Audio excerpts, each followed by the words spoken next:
Welcome to the Path Podcast. It's August 7th, 2024. My name is Tani, here with Auk. Hey, Auk. Hey, Tani.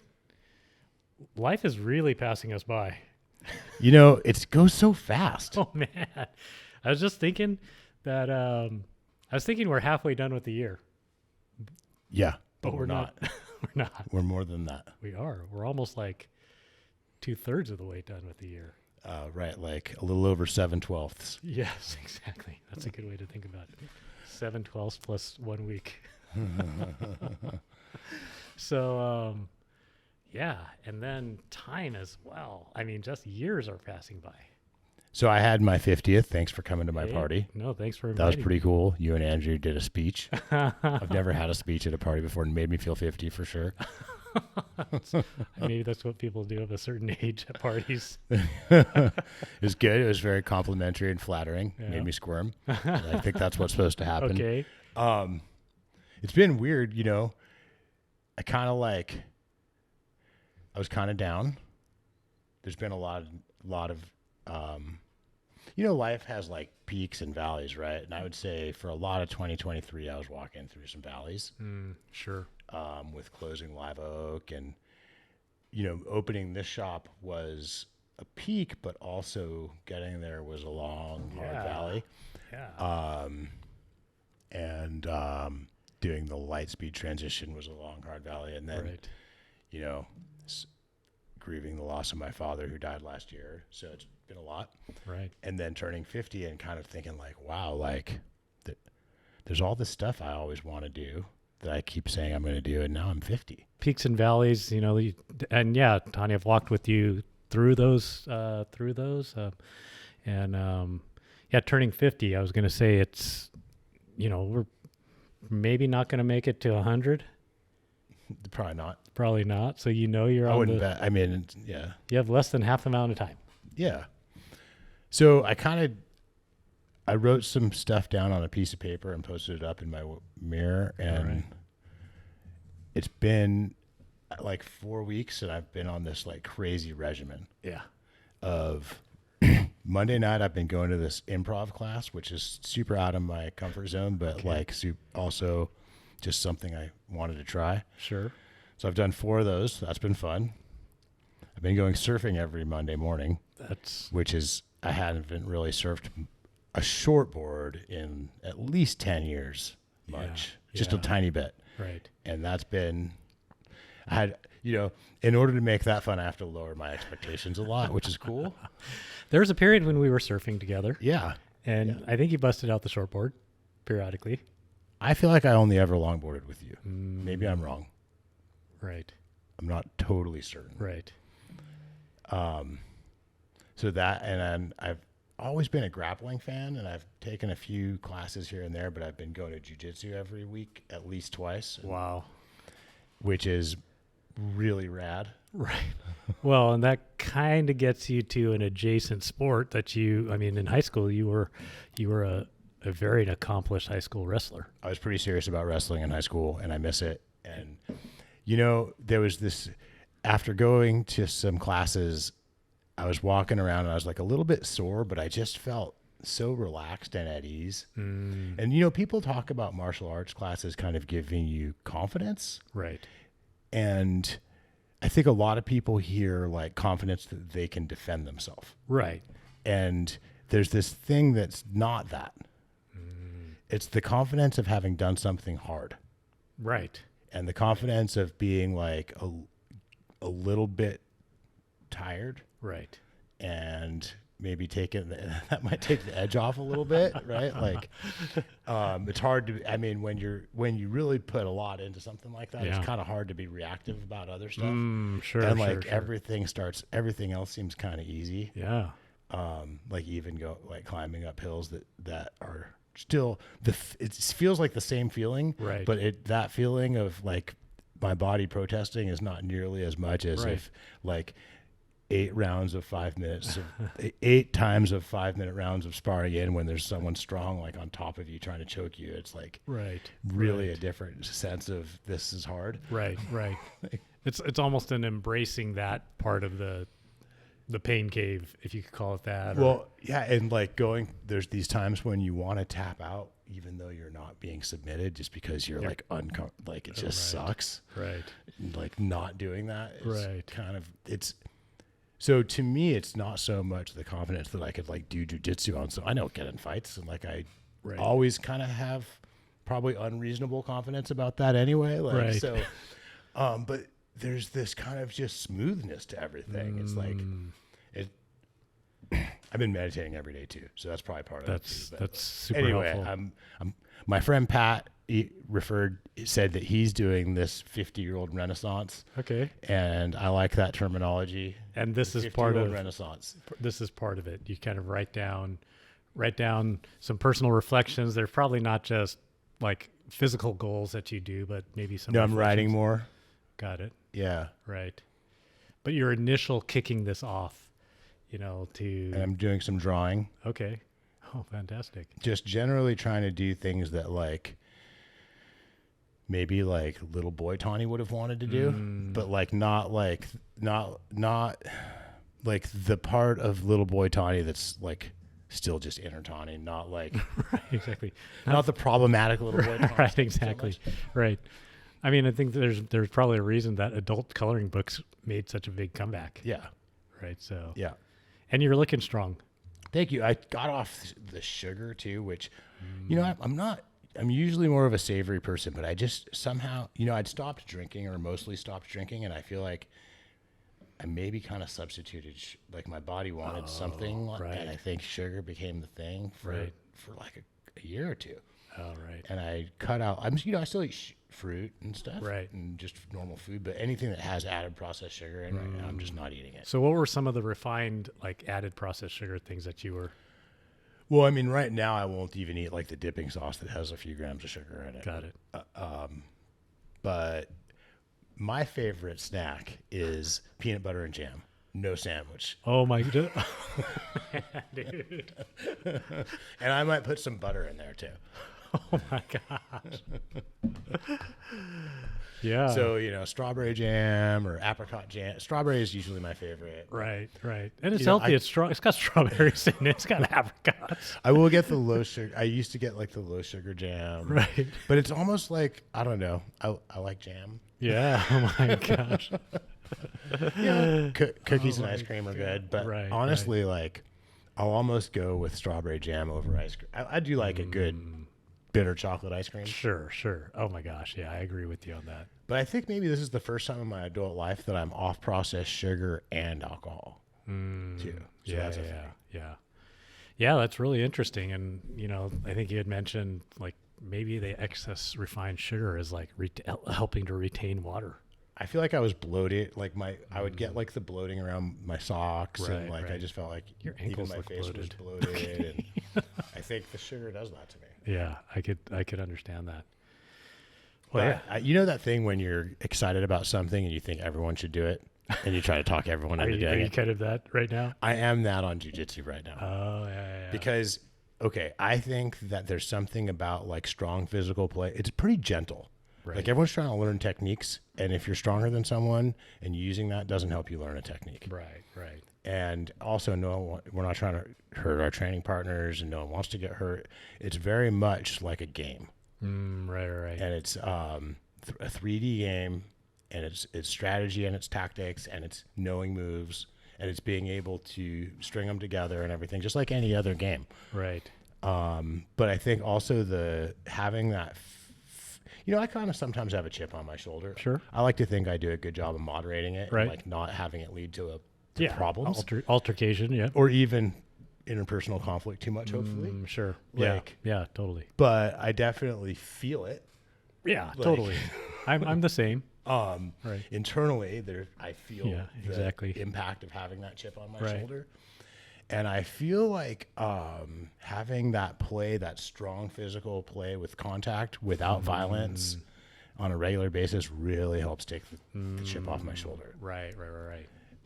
And the workout is like so full body, like muscles that you didn't think about using. Oh my gosh. And then there's some flexibility. There's a cool community. Right. Cool. So yeah. And I suspect, man, that must help riding. Well, remember the other day we went riding and I kind of took off and you guys were like, "What's up, Tawny?" Yeah. And I kind of joked that I was trying to out paddle the shadow that's been following me Yeah. around, and Right. I kind of was. But also, like, that mild discomfort of like the heart rate going up just feels so inconsequential compared to getting smothered and Right. Gives no, you perspective really on it. compared to just how exhausted I am. You know, a lot of the classes just I practice a move on you, you practice a move on me, and we let each other do it. And it's Right. like 50% effort. It's just movement. Right. But the movements are exhausting Yeah, because for you're sure. like, even just how many times you get on the ground and then get up off the ground. Right. Is and another one, like I was starting to make old man noises like when I would stand up, Right. even from a chair, let alone right. from the ground. Right. And I don't know if we talked about it on the podcast, Kim had like, one time Kim grunted when getting up from the safe. I was like, "Oh, you're starting to feel it too." She's like, "No, I've been going to the gym." She's like, "I'm sore from the gym." So I had this thing where every time I'd make an old man noise, I'd just be like, "I've been working out." But all that getting up off the ground and stuff, I feel like that's gone away fast too. Right. Because you can't be struggling to get out of a chair if you're going to stand up off the ground 100 times in an hour and a half. And that whole motion, that full range of motion is, I can't help but think is so important as you get older past 50, like helps that full range of motion and functional strength and in awkward positions in every different type of position is, I'm sure, going to help you do when you're 75 and 80, the things that you envision yourself doing. So. Yeah. You know what else I think it is? There's a huge amount of just practicing emotional regulation, because as I'm thinking about it, when you're sparring with someone, both people want to take it easy, but as soon as there's a scramble or someone is starting to like hurt you or like be able to dominate you, someone's going to give a little extra oomph or whatever. Someone's going to try a little harder, and then the other person might too. Right. And it could escalate a little bit, and it gets exhausting, right? Like it's so tiring. Right. And I think the discipline to go 10 5-minute rounds of that and not have that, not have that escalating on escalating. Because I can take enough gas out of my tank in like 5 or 10 seconds of scramble. I'm 50, to like, as we said, right. 5 or 10 seconds of scramble could like ruin me for like the next 3 minutes. Like, right. So it's like having the discipline to stay here, even if it means someone's point. going to like do something to you that you don't want them to do. Right. Like, right. Man, that's awesome. Yeah, it's pretty cool. So bikes. Yeah, exactly. Bikes are cool. Yeah. I have at the top of my notes how to test ride a bike for fit. Yeah, that's interesting. I feel like a lot of people are like, what? I feel like a lot of people would be like, what do you mean you just ride the bike and see if it fits you, right? Right. But I see over and over and over again the same mistakes. Okay. So some of them are kind of obvious, but everyone needs to be reminded maybe. And how often I see, even here, someone's test riding 2 or 3 bikes and all of them have different saddle heights. And I'm like, well, that's a clue to me that none of them are probably at the right height. That no one took the time to get any of them at the right height. Right. So get the saddle height right, get the suspension in the zone. Right. How do you get the saddle in the right height for if you're a new person who may not have an existing bike? If you're at a bike shop, ask them to help you. Yeah. But also, it should feel like your knee's almost straight but still bent. And Right. that's what kind of a 30-degree knee angle feels like. Right. You should not have to rock your hips to reach the bottom of the pedal stroke. Point your toe. Unless you want to point your toes every time. Some people naturally do, but if you don't, you shouldn't be reaching with your toes. Right. And it should feel fairly extended, but you shouldn't feel anything in the back of your leg as far as extension. For sure. That would mean kind of a bit too high. Right. A good bike shop. So you had a good, like if you're at the Path, we want to do that with you, but we might get distracted. We might think you don't have time. We might read the room wrong, whatever we very likely will push that. Sure. But sometimes it doesn't go that way. And so Right. if you're the customer, maybe just bring up, I'd really like to test these all at a saddle height that seems like the right height for me. Right. And I think most shops will have a really positive response to that and help Right. you establish that. Right. Saddle height at the right height. Yeah. Yeah. And once they get one, they can measure the rest of them to get them at that same height. Right. And that's Center of bottom bracket to top of saddle. Yep. Yeah. And Now, that'd if be there's good. varying crank length, that's going to be a slight curveball on that. And more there are. Shorter cranks, the saddle goes up a little, as we Right. discussed. The one that I feel is, so getting the saddle height right, I feel is one of those, like, everyone knows it, but it doesn't always happen. Or maybe not everyone knows it, but people listening to this podcast are probably like, yeah, of course. Right. No one's probably like, Right. whoa. But it's a reminder, even if you do know it, it's a reminder that if you go to a bike shop with a friend who might not know it, as a reminder. This next one, if you're a podcast listener and you already are keyed in on this fact, maybe let me know. I'd like to. I know a lot of our podcast listeners are bike shop people and bike fitters. If you're a bike fitter and you're keyed on this, you don't necessarily. I'd like to hear from bike fitters. I'd like to have more bike fitters in my network. Sure. When a rider pedals at an effort over a certain effort, usually maybe around 60% effort. Yep. Every single rider at kind of a certain effort will shift their weight forward. Right. And it's kind of this motion here where their waist bends more, Right. and their shoulders come forward. Right. And it's that, the back, instead of being straight up and down, gets Leans into forward, an angle and hopefully at the hips and not like a curve in the Right. back. And maybe rolling those hips forward a little bit to get you into that position. Right. So every day here at the Path, I see people test riding the bikes, just tooling around, really, really upright. Right. And it takes kind of a lot of, sometimes you have to really coerce someone to put the amount of effort in Yeah. to get them in the position they're going to be in when they actually try to climb even a mild hill on the bike. Right. Right. And the outcome is that if you don't do that, bikes that are too small feel like they fit Yep. because you're just so upright that you don't utilize the reach. Right.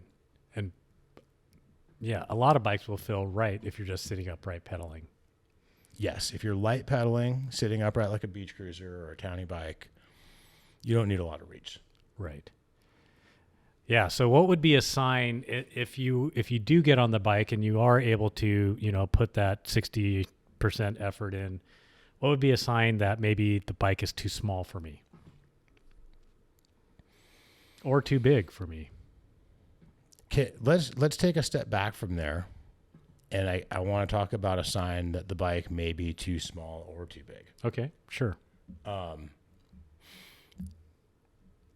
Because so we have this concept of pedaling pretty hard to get and the reason it happens, as I've been told, I believe it, is that in order to generate power with your glutes, you have to have a hip angle. You can't be just straight. Right. And that's a lot of power. That's where a lot of the power comes from. And just instinctively, everyone does it. Right. So the next thing is in that position where you're pedaling kind of hard and your weight is shifted forward and you've noticed that your weight shifts forward in order to feel good pedaling that hard. You ask yourself how much hand pressure you feel on the grips. Okay. More is bad, less is good. Okay. And it is shockingly like you pick the bike that has less hand pressure, especially if all the bar heights are the same. Right. And especially if all the bar heights are the right bar height for you. Sure. You pick the bike that has less hand pressure and you're going to be happy. The curveball in there is bar height. Right. Because that can really change the bar. Yeah, because I want to get to bar height in a minute Yep. too. So it's like less hand pressure is also going to equate to less shoulder pressure, neck pressure. And it's shocking how kind of just effective that one metric is. yeah. So I feel like it's a little bit hard to get someone to really assess that for sometimes. Some people more than others. Some people want us to tell them the right bike for them. Right. And when we start asking them a lot of questions, it can be a little bit like, but I'm new. I don't know. Right. But it's like, hold on, stop. You know if there's pressure on your hands. Right. Do you feel like you're leaning too much on your hand? Yeah. I mean, yeah. And kind of what it comes down to is that also a really good one that I learned at the specialized fit training school is this handshake position. And it's kind of like, at first I was like, what do you mean? Like, handshake could be anything. And they kind of pointed out, if you shake hands like this, you're weird. Right. And if you shake hands like this, you're weird. There's a very specific angle we all go to for handshake. Right. And that's a good kind of arm position. Oh, that's interesting. So like if your elbows are stretched out more than you would for a handshake, Shake hands like this. maybe you have too long of reach. Sure. And if your elbows are bent more than you would for a handshake, and I think this goes to your question. Too big, too small. All right. Too big, too small. too big, your elbows are too straight, or your shoulders are bowing forward, or you're feeling all the way leaned over on the bike. Right. Too small, and you're going to see kind of the more Like close to a tucking 90-degree in, angle on the elbows, or you're going to see the shoulders pushed back. The T-Rex handshake. You're going to see maybe something like this. Right. And if you have great core strength and you're really flexible, you'll probably be able to make all of them look okay. Right. But you'll still be able to ask yourself all these questions. Right. Hand pressure. Hand natural pressure, fill natural fill for where the arms, the handshake, bend in the elbow. Yeah. Now, depending on your ride fantasy, like if I'm test riding a bike, I'm going to do some cutties, like some hard little turns. I'm going to do like some sweeping turns where I separate my body from the bike and lean it over. I'm going to pick the front wheel up a bunch of times. I'm going to pick it up a little bit. Right. I'm going to pick it up a lot. I'm going to try kicking the rear wheel out a little bit, like sure. a little like drifty, slidey move. Sure. Because I want to feel how the bike handles all those things too. Right. Because that's my ride fantasy. Right. If you're just buying the bike to ride trails and you don't have that ride fantasy, you maybe don't need to do that as much. Right. But I think that's still a good thing to do within your ability, is to manipulate the bike a little bit. Yeah. Yeah. Bounce around on it, pick up the front wheel. Most people can pick up the front wheel. Right. A bike that's, for most of us, the bike that's a little bit easier to pick up the front wheel, a lot of people might like that. Sure. There's other qualities with the bike that could go against that could be good too. So don't overweight that. So that's a good one. And you could some figure eights on the bike, and those are, you can find reflectors in the bot dots in the road to do that, and give you a sense of manipulating the bike as well. And then another thing is, we're going to get the saddle height right in the shot, or hopefully we're going to get the saddle height right when you test ride the bike. Part of a bike fit is also bar height. And it's a little bit, there's this thing that happens where we have a few bikes, someone's test riding a few bikes, and kind of there's a favorite. And I can see, like, maybe I've got my 4-foot level and my tape measure, and I know that the difference between the two bikes is the bar height. And the person prefers one over the other. And it's the bar height. It's the difference between the saddle and the bar height is better fitted for them on one than the other. Right. And it's just, remember, if you can figure out that that's what's going on, bar height is adjustable. You can get riser bars, you can get flat bars, you can play with the spacers. Yeah. I had a customer walk away from a purchase of a Mach 4 the other day because they felt too leaned over. And the only difference between that and their bike from a rider position was the bars were lower, and this bike had flat bars on it. Right. And maybe less spacers underneath. Right. And I think in this particular case, the person didn't quite see what I was trying to say with, like, hey, this bike can have the same height bars as the one that you like. Exactly. So it's a little harder one to make an adjustment on the floor of when you're testing. Yeah. So if you do have a bike that you like, should you bring that in to the shop? I maybe, think so. When you're going to test I think ride? so. And that goes to another phenomenon I've been noticing, which is people have a bike that's maybe 4 years old Yep. and they look at the reach and they think that they can't ride the bike. Right. And then I measure from the nose of their saddle to their bars And it's the same. and then compare it to the reach on a bike that's 50 millimeters longer reach, and it's Right. the same. Right. And it's because the seat angle's steeper, it's And because the stem is shorter. Sure. But it's hard for them, man. I'll tell you, getting over the length of the stem is a hard visual to get over. Yeah, and also, I don't want to, there's still the reality that your wheelbase is that much longer, Right. and the distance from your feet to the front axle is that much more. Right. So how the bike handles does really change, and that the people who are daunted by that part, I think that's a clear-eyed being daunted. Right. I think that's a small minority of the people being daunted by the reach.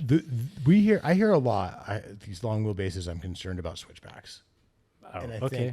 think the people who are saying that, I think, are a little. They're more tuned into the real trade-offs. I Sure. think. Although we all get around switchbacks, no problem on our long wheelbases. Right.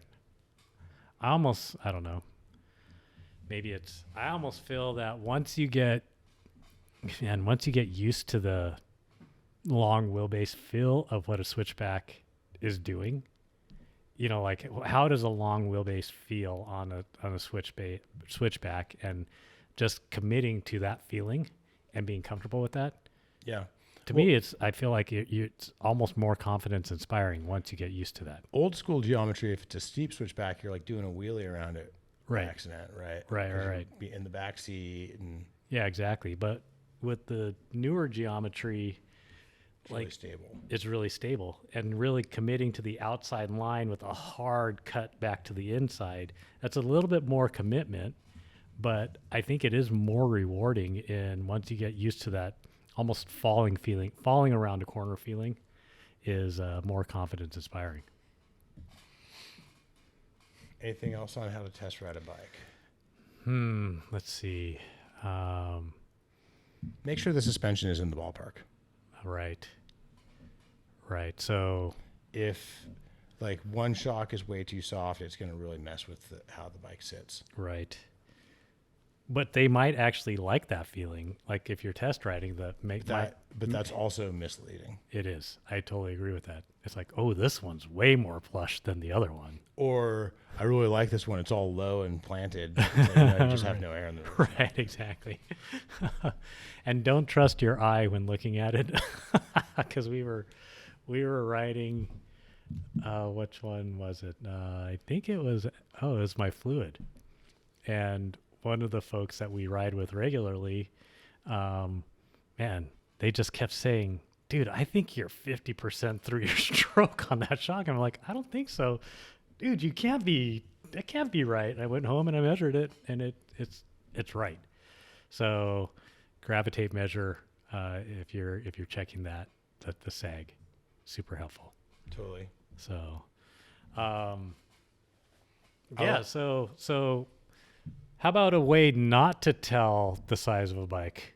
Well, I'll tell a funny story from the shop.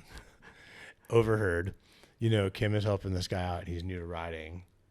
He's like, "What size bike should I get?" Or something like that. They're talking about what size bike he needs. Right. And she's like, "Well, how tall are you?" And he's like, "Oh, I'm 5'5". He's like, "Okay." She's like, he's like, "I need an extra large though, because that's what size t-shirt I wear." Oh man. So maybe Maybe don't go by your t-shirt size. by your t-shirt size, right? I mean, I go up and down on t-shirt size a little bit, and I don't change bike size. Right. Before quitting sugar, I had kind of reluctantly started replacing my whole wardrobe with larges. Oh, because you were going from medium to large. Yeah. And I was going to stay with medium bikes. But man, your spring rate might. I think I'm going to need a new spring for my relay if I keep this up. I bet you already do, because you were up to 180 plus. Yeah. 20 pounds. I think you're what? Maybe not quite 20 15. pounds. 15, 16, 18. from 2 months ago. Yeah. From 2 months ago, I'm 18 pounds. I quit sugar like 5 weeks ago, and I think like 12 of that, or maybe even 15, Is from the sugar. Yeah. No, just since then. Oh, because all the activity. Yeah, because I've also right. been riding my bike a little bit more. Right, and right. just, like everything. That's it really is a good sign, Tani. Man, there was a year and a half period where you hardly rode or had any time out to devote outside of work. Like work was just all consuming, and those were the valleys that you were talking about, and a lot of effort into like the new building and and also coming out of COVID, the market tanking, and all of that. So it is really good to see like the activity back. Oh yeah, I forgot that part about losing a bunch of money. Even though I've, he's talking about spring rates and t-shirt sizes, I think I've always been most comfortable in a size large. Well, unless it was the time that I was truly an extra large. But even now, I think I'm a size medium shirt. I think I'm most comfortable in size medium and size large. I think this is a large. It's the style right now too. Yeah, I think a little baggier shirts are the style right now, and I'm into that. That was the style when I was like a older teenager and a middle teenager. Right. And I've been having a lot of nostalgia for that time. So right. No, that's good.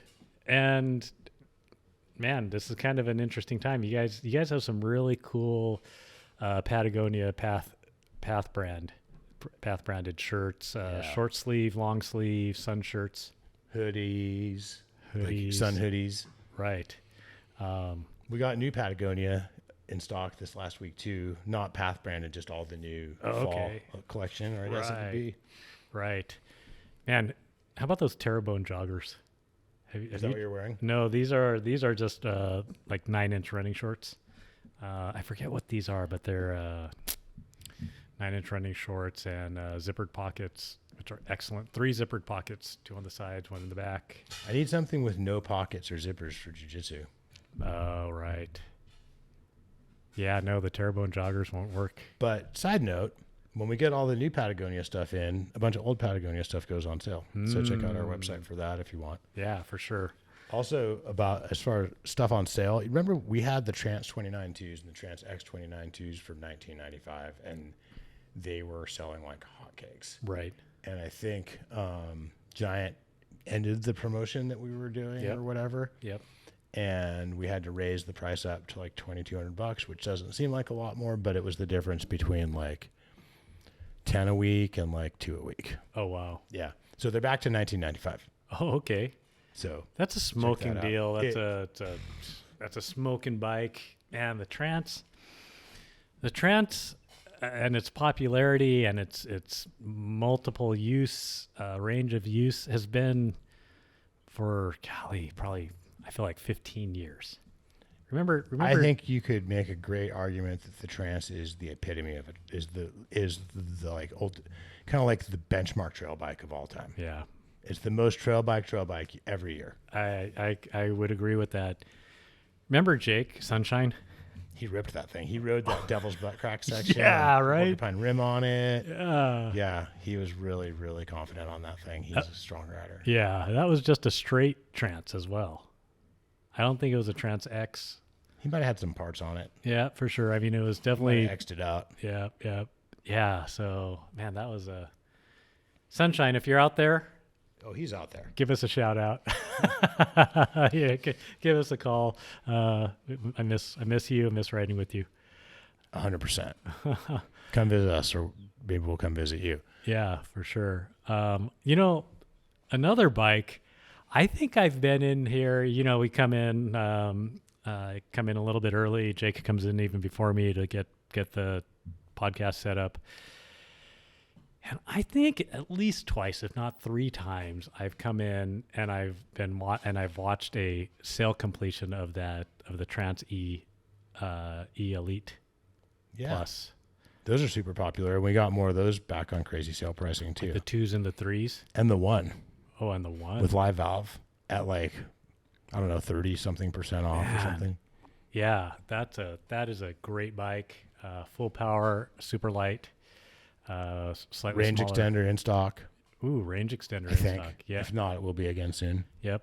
So fantastic bike. That full power. I am thinking about the full power super light. 85 Newton meters. Yep. That's no surprise that those things are those things. I see those things going out the door. Especially on sale. Yeah, for sure. You know what else is on sale? What? Giant's, I don't know, I guess urban bike line Okay. Momentum. Yeah. So I don't think you guys have any in the shop, but I think you have access to them. Oh, yeah. Can be special ordered. Actually, you do have one, the e-bike. Our shop transfer bike that we have a trailer, the Surly trailer.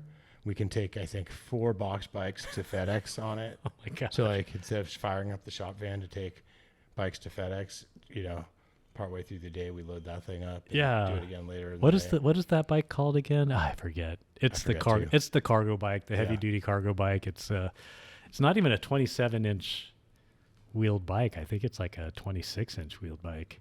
It's serious. Yeah. So, anyways, I think it's got a weight limit of 300 pounds. But I digress. So that's the same brand, but Momentum also has this belt-driven 3-speed Ooh.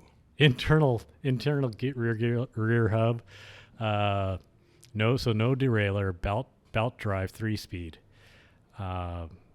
It's sort of mountain bike ish. It's got the It's a hub motor. no. It's not even a motor. Mid-drive. It's a normal. It's a normal bike, like a push bike. Ah. And I bought one for my son when he went away to college, and or actually, I guess this past year, I got the belt drive because it's you don't have to worry about lubing the chain, Right. and those things are bulletproof, like all year, ridden in the rain. Admittedly, get stored inside, but ridden in the rain. Not one iota of maintenance on that thing except pump up the tires. That's awesome. Yeah, and he brought it home recently, at the summer, and I pedaled it around. I'm like, this thing feels brand new. So that Kevlar belt drive is awesome. With that said, they're on sale. It's the Momentum UX. Do you know what they're on sale for? I think they're normally $7. I think I saw them on the website for $500. Nice. I was like, maybe you guys should get some in. We're really dedicated to just selling mountain bikes That is unless someone true. wants to order some. Exactly. So if you want, if anyone's out there looking for an amazing commuter, zero maintenance bike, that belt driven Momentum UX is amazing. So I just actually bought another one. I had you guys order me one for my other son who's gonna need a bike as well. So those are phenomenal. I thought about getting one for myself. I don't know why, but I thought about getting one for myself. But awesome commuter bike. Nice. More news around the industry. Yep. This show should come out, I think, August 15th. On August 12th, Santa Cruz is intensifying their bike sale quite a bit. So right now, Hightowers and Bronsons and Rubions and a couple other models are 20% off. Those are going to go to 30% off. Oh, what? Yeah. And then a lot of other models, like pretty much everything except for Heckler SL, Skitchin V10, I think. Everything except for those 3 have been 15% off, and they're going to 20. Wow. So those are not, I don't think we're going to, I feel like we're not, those are going to sell out fast. Yeah. Yeah. I mean, at 30% off, those bikes are ripping bikes. And then e-bikes are just going to stay at the 25% off that they are. Right. Heckler SL, we have some deals on the old colors that we could talk about if someone wants to talk to us. And then the new colors aren't on sale, but the Bullets and the Heckler 9s are 25% off. Got it. And like we always say, that Bullet, I actually wish I sort of wish you still had your Bullet so I could ride it again. Thing was awesome. Yeah. It's a really cool bike. Full power, light battery. About 50 pounds. Yeah. Maybe a little lighter. If it's top shelf, yeah. Yeah. Man, yeah, that was a bike ahead of its time. MX, mixed wheel, yep, totally. Um, no, that's great. Anything else from around the shop? I think you have a note here about riders switching back to pedal bikes. Yeah. To tell. Do you see any indication of this in sales? I don't know if you even look at metrics like that of. It's hard to say. It's hard. The number I would love to know is riders who have an e-bike who are now buying their first pedal bike in a while. Why do you think they might be doing that? I think most people who have an e-bike still ride the pedal bike sometimes. Yeah. And I think that if you have an e-bike, it takes the pressure off that like my bike's getting kind of old vibe, but it still happens eventually. Right. Right. But also, I've been riding my pedal bike more even as of like earlier this year. Right. Even before the 50-year-old Renaissance. And before the new 150 cranks. Yeah.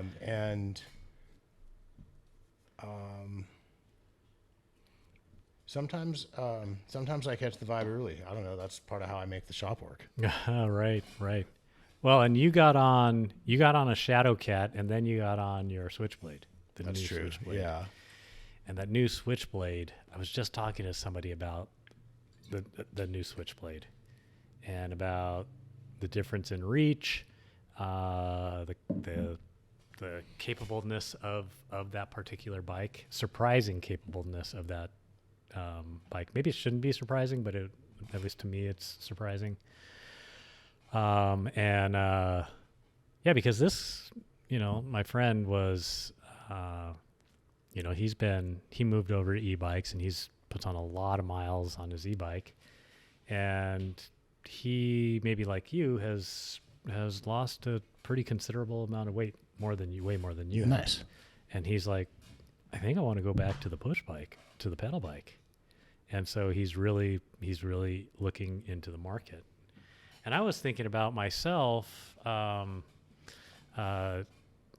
past few weeks, getting back out on my pedal bike, in part because I'm helping to test out some of these 150 cranks, the feraline cranks, which has been going well. But I was like, I see the appeal to this, just the appeal to this. It goes back to that doing hard things feels good. Yeah. And it's not because I'm doing jiu-jitsu. It's still a hard thing. It's still a hard thing. And I've been on this kind of conversation about doing hard things and just recognizing that the doing of the hard thing or the training isn't something to be resented or feared or like drudgery about it, but that is very much part of the journey to whatever it is that you're doing. It's interesting because I really exist on both sides of that coin. Right. Of like, oh man, this is hard. I don't want to do it. Right. I've already done so much today, whatever. Right. It feels like punishment. It feels Right. like something I'm forcing myself to do. Right. Versus that kind of more intrinsic motivation. Right. Which feels so good when you can like capture it, right? Exactly. And I've been thinking about that a lot lately, of like all the things I'm doing, I'm really, really going for. It's not punishment. Right. It's a reward. Right. It's not deprivation. It's giving myself what I need. Yep. Right. Like, Exactly. and it's like it's a difficult space to stay in. Yeah. But if you can get in it, it's nice. Yeah. And I've been really focused on just insisting on that with it. So if I'm going to force myself to do something, it's going to be sit there quietly at my house by myself. Right. Right. That's where I'm at. And then if I do that long enough, and of course I got to get some work done instead. Luckily I work from home, so I can just go get some work done. Right. Too. Right. But like, if I'm at that point of like, hey, like I want to do this, but it's against the rules for me right now. It's like, it's not supposed to be deprivation. So just go reset. Like it's it feels good. Yeah. Like I agree. And what's really interesting about this too is you're doing these things on your own, and again, a little bit different for you because you're doing jujitsu and the improv, which is a community aspect of it. But like the riding a pedal bike, a lot of that, at least for myself, is alone, or running. I most of the time I'm running by myself, and you're building the strength and the and the tools, and you don't know like how much progress you've made until you go with someone who's faster, Right. stronger than you are. And I had that experience in Mammoth on a run, and I was translating it to riding as well, where I was running with someone who probably runs, he probably almost 2 minute per mile faster pace than me. Oh my gosh. Which is significant. And so, but we were running in 2 small groups, and I was like, well, I don't want him to get bored. So I want to run with him.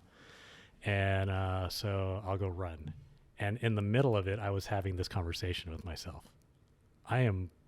This is race pace for me, and I am blowing up, and this doesn't feel pleasant. But then I was like, but I'm doing this with this person. Like, and this is amazing. Like, embrace that aspect of it. And I was reflecting on, that training that I was doing on my own, or the riding the pedal bike, the riding on my own is all part of this. Wow, getting me to a space where I can do this. Be in that community. Yeah. And so it was really interesting. So anyways, all that to say, riding the pedal bike, helps get into the right mindset. Yeah. And it's also just one of the parts of just meeting your own needs, right? Right. On a daily basis. Yeah. Like eat some food, drink some water. Right. Like get some sleep. Right. Make your body do stuff it doesn't want. Exactly. Embracing that.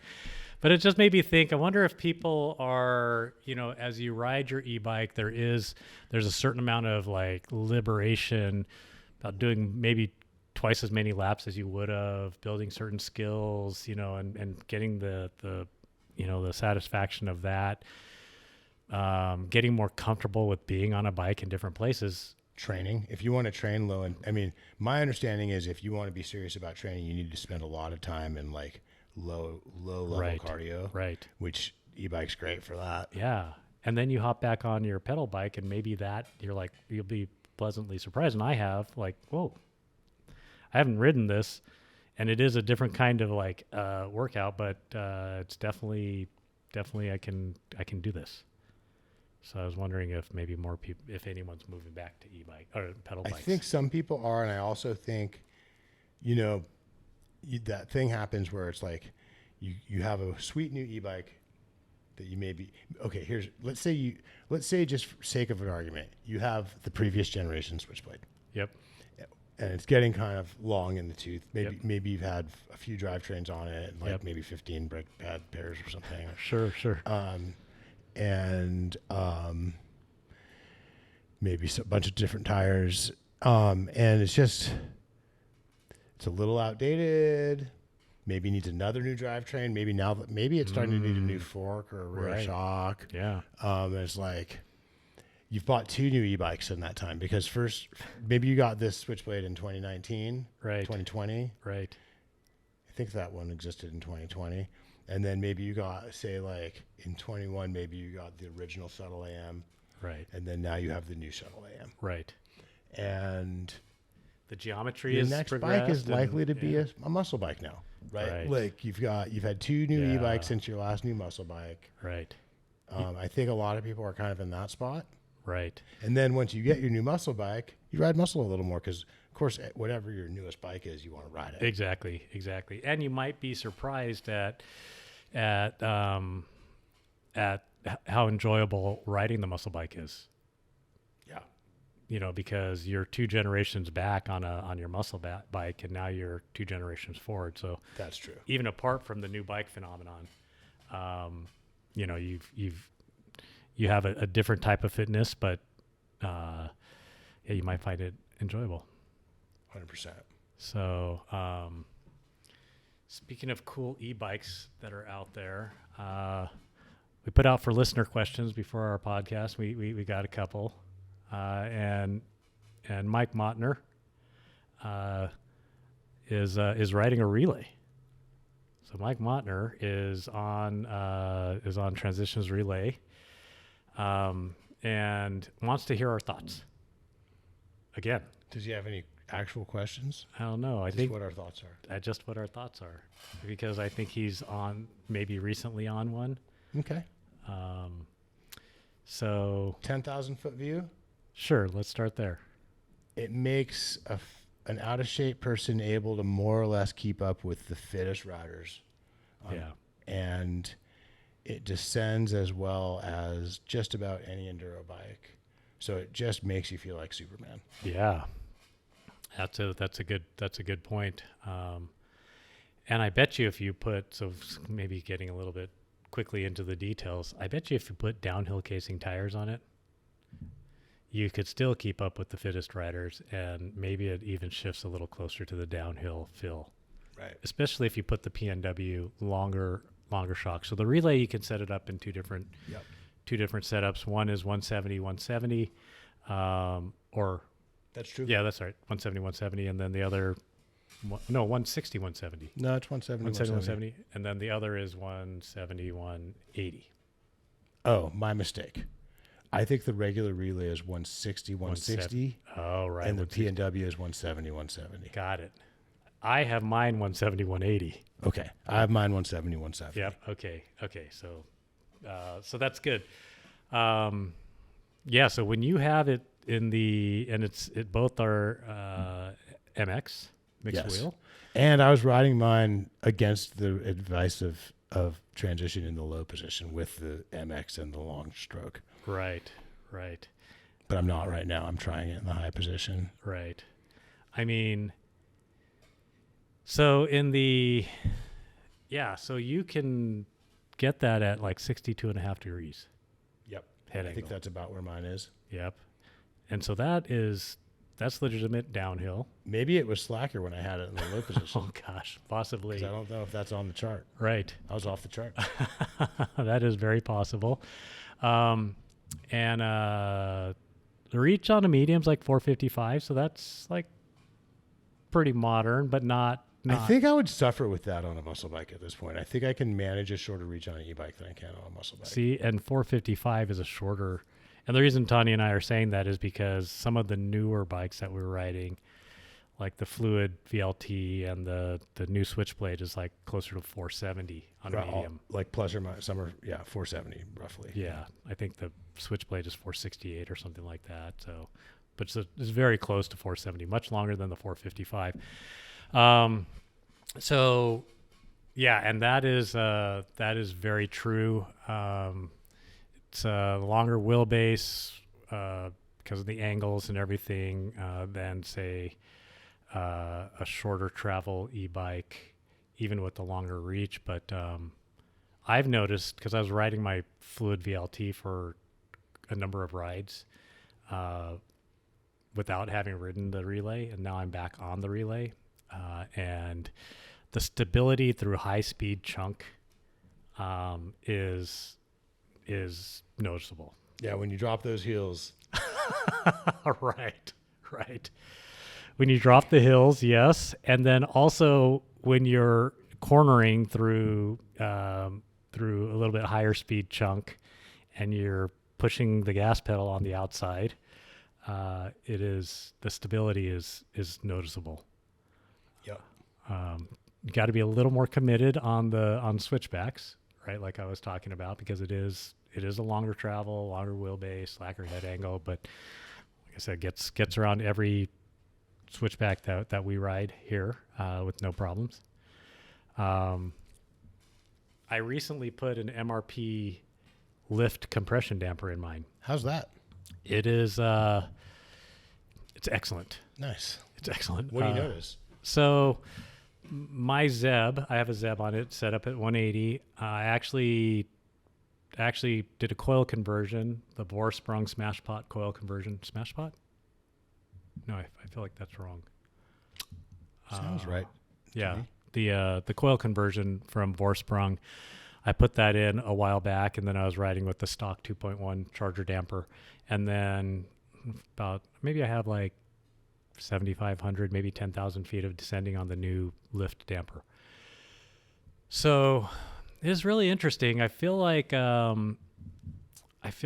there's better mid-stroke support with this lift compression damper, and I feel like these aftermarket compression dampers, that's where they shine.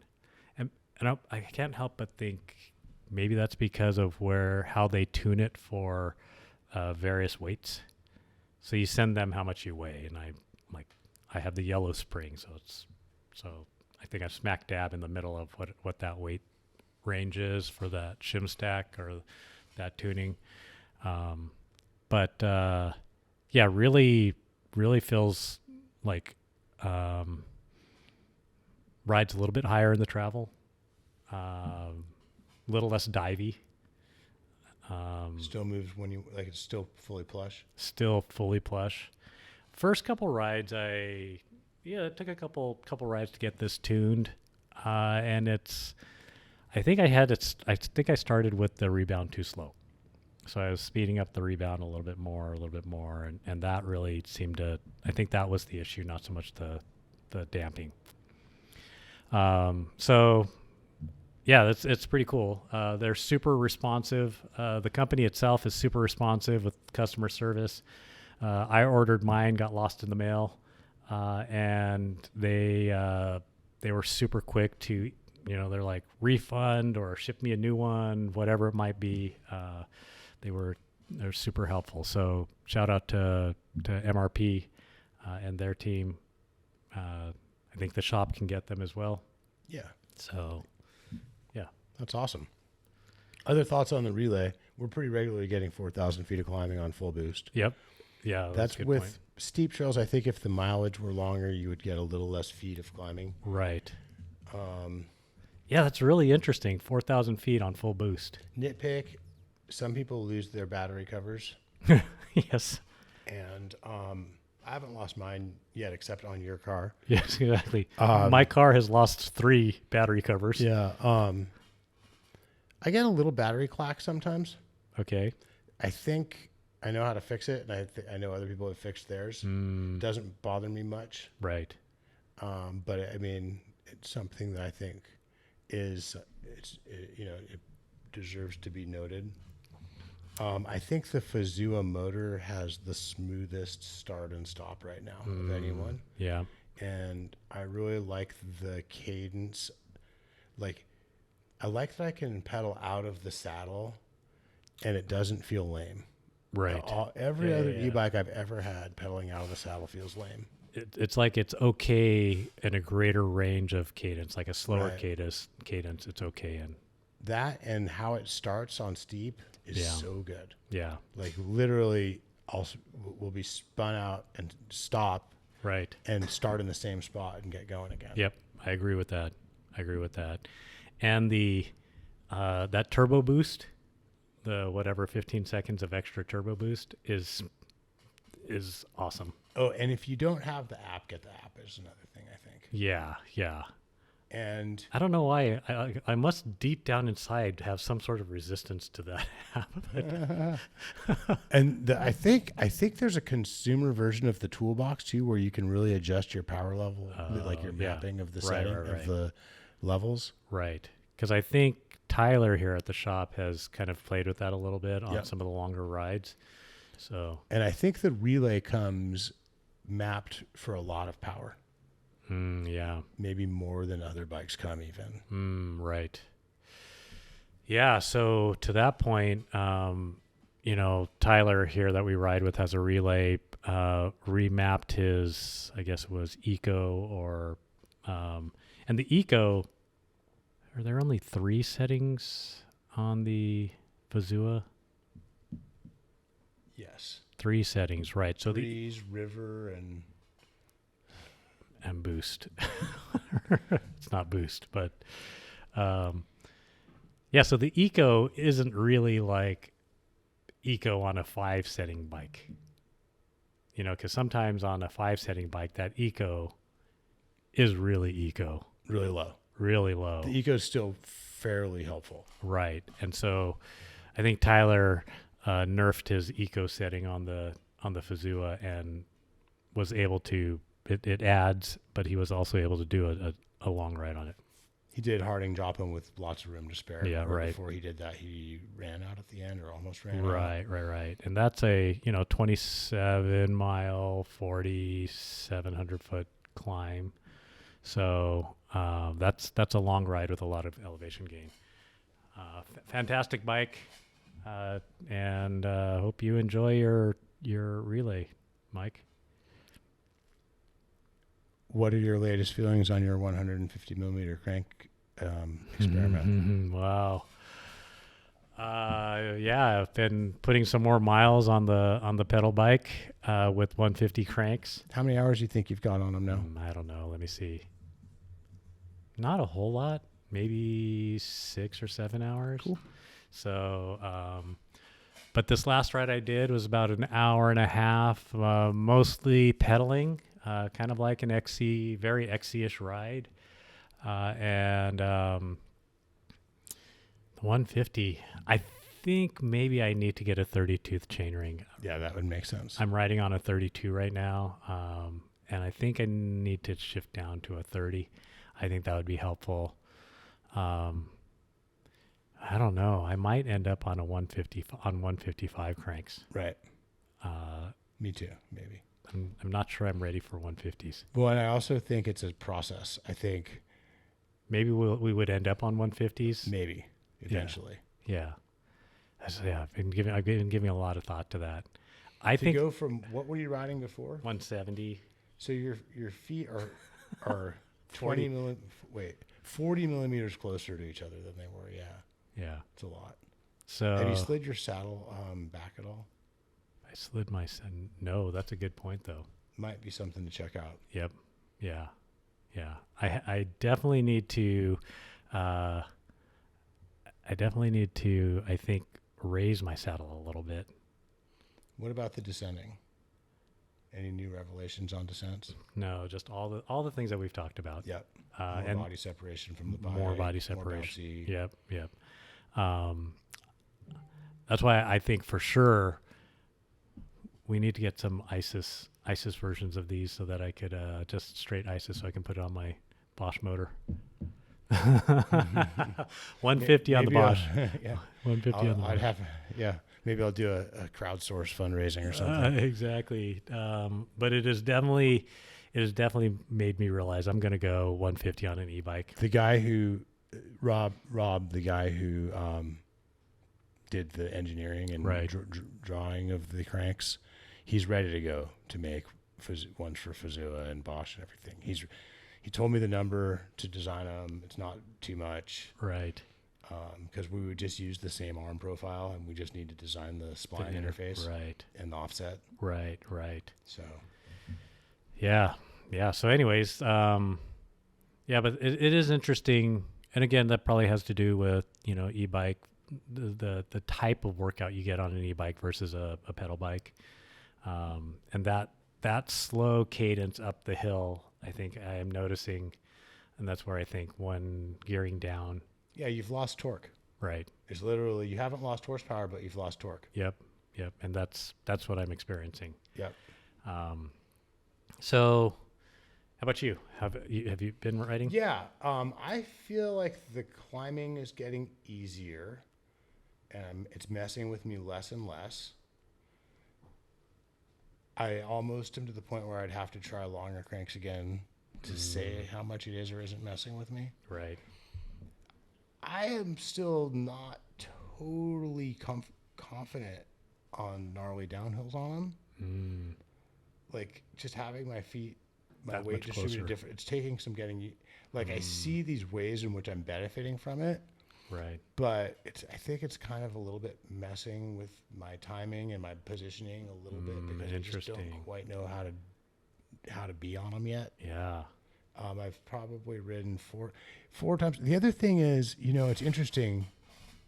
We're talking about the whole, I'm talking a lot in this episode about mindset and stuff. Right. Part of my trip right now is that when I've been riding my bike,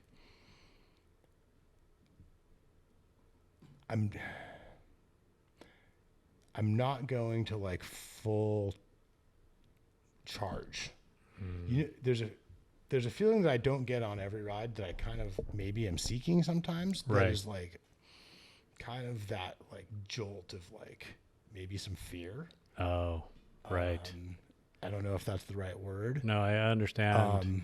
And, you know, as part of the whole 50-year-old Renaissance thing, I'm really working on my kind of like, I think different people to different extents have this thing where we have like, we feel like a hunger or like a gap or like Yeah. something's missing that we're trying to Right. fill that hole. You're right. the adrenaline junkie. I say like I'm an adrenaline junkie, and that's maybe that feeling So, of a you know, hole. And, sugar could be like that. Sure.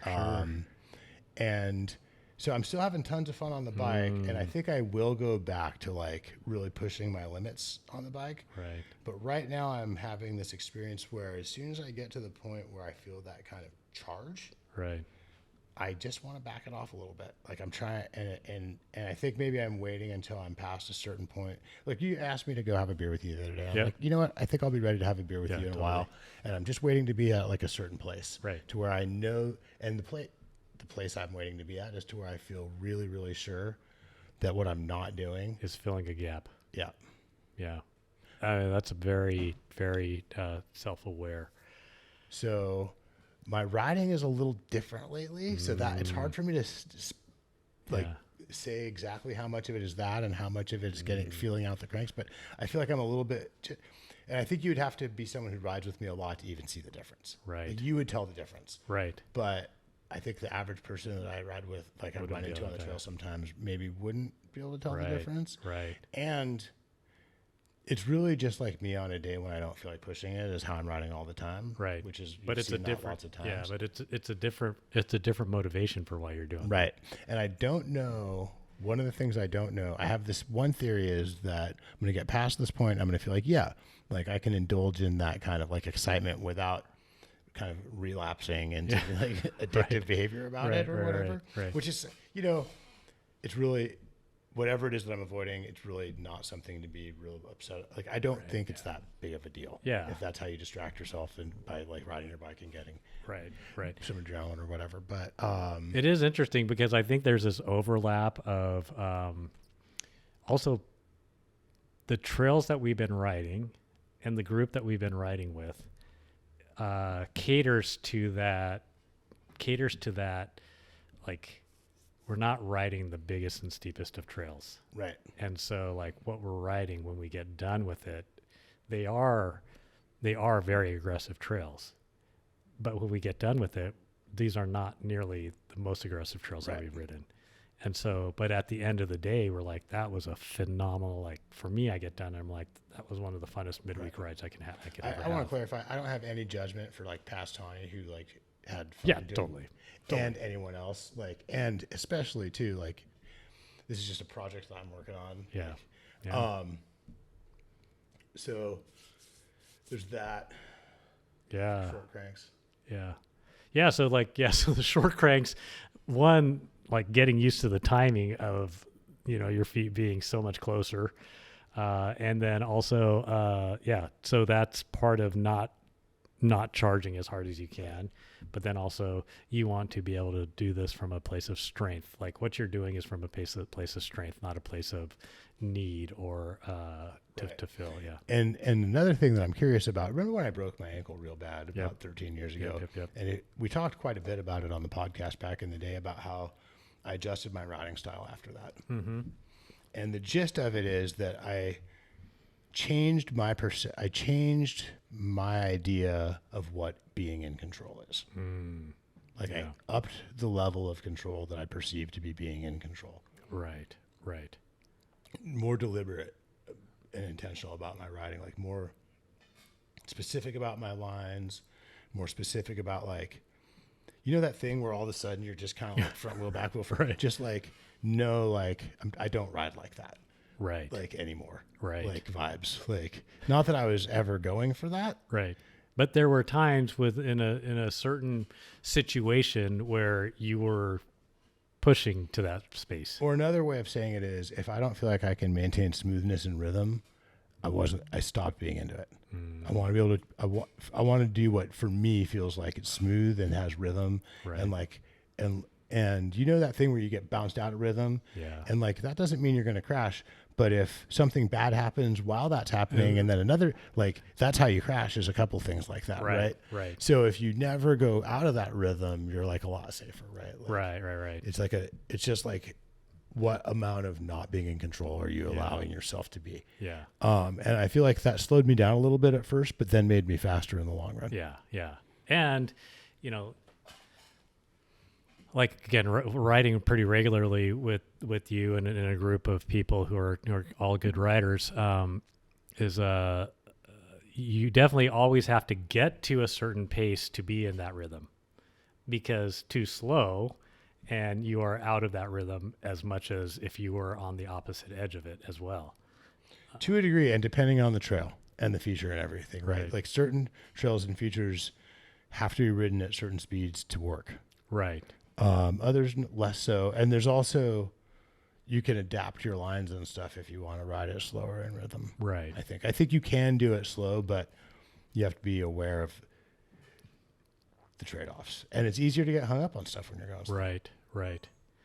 And harder to like slide your rear wheel around. Right. Yeah. But I'm kind of, I kind of have this like maybe fantasy that that's where this is going with this thing, where I'm just going to, it's kind of like almost the mental and emotional version of the physical thing I described a minute ago, maybe. Sure. Of like, no, like if I can't, and you know, I was already kind of there of like, if there's a jump or a gap or any feature, if I don't feel like I want to do it, I don't do it. Right. And I already was there. Right. But there's this like in between area. Yeah. You know, Yeah. where you kind of do want to mostly, but there's kind of like a, Right. like, Right. and I think if you just it's kind of just like a upping that another level maybe. And I mean, personally, like for myself, you know, riding in this space, you know, where I think maybe we're all sort of at this space without like having explicitly talked about it like this, has really, for me, helped worked on being smoother and being more comfortable. And I do notice I'm like, man, you know, my times through certain features and what have you are just, you know, on average, just down. And I think one way to describe it is I used to think about staying off the brakes. Right. Now I think about like gapping over something, pumping something, Right. which line, like Right. whether like that whole just like try to be fast by staying off. That's a way to be fast. Just don't touch the brakes. Exactly. Like, Exactly. Right. But like exit speed, Right. like if you're never on the brakes, probably your exit speeds aren't great. Right. For example. Yeah. Yeah. Braking too late. Or just like maybe just like, you know, Having to slap. Right. blow up a turn, Right. Yeah. No, that's hit some apexes and lose all your momentum. right. I love this mindfulness talk. mindset talk as it applies to so many different things. Yeah. You think that's a podcast? I think that might be a podcast. All right. Thanks, Jake. Thank you, Auk. Thanks to all of our listeners, and huge thanks to all the coworkers here at The Path and all of the riders who support us. And let's all remember to love the bikes we ride.